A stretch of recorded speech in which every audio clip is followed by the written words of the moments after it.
Bienvenidos, en este día vamos a hacer el tutorial de la canción Qué Pena, grabada en la hilera del medio, tono original Fa.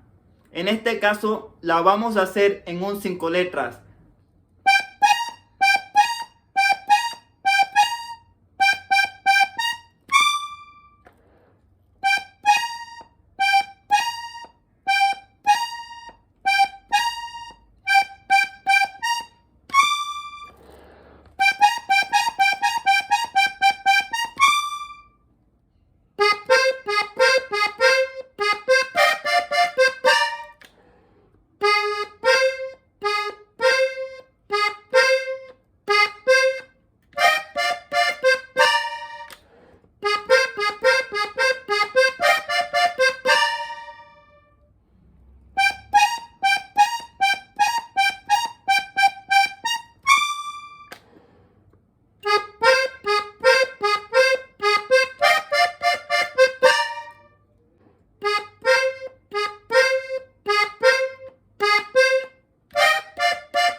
Gracias por visitar mi canal, espero que se suscriban y comenten.